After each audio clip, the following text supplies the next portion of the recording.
Stamp Act remembered August 14, 1776. The city of Boston observes the 11th anniversary of the popular resistance that prevented the execution of the Stamp Act there on this day in 1776. The celebration included the erection of a pole at the site of the original Liberty Tree. The Stamp Act, passed on March 22, 1765, by the British Parliament, caused uproar in the colonies over an issue that was to be a major cause of the American Revolution: taxation without representation. Enacted in November 1765, the controversial act forced colonists to buy a British stamp for every official document they obtained. The stamp displayed an image of a Tudor rose framed by the word "O America" and the French phrase "On y soit qui mal y pense, so shame to him who thinks evil of it." The colonists, who had convened the Stamp Act Congress in October 1765 to vocalize their opposition to the impending enactment of the act,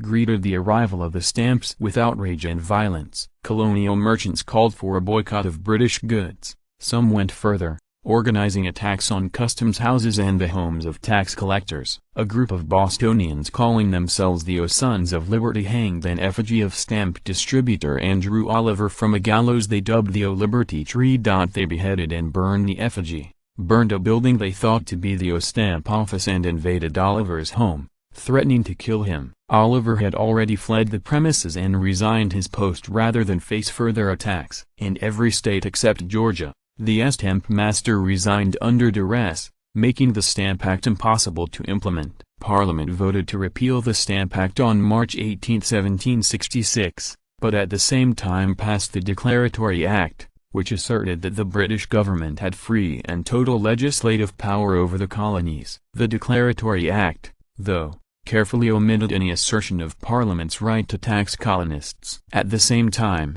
Parliament passed the Revenue Act of 1766, which was intended to make up Britain's loss of income from the stamp tax with taxes on molasses. The colonists paid this tax without complaint, although it too was imposed without their consent, as molasses was a critical ingredient in the making of rum.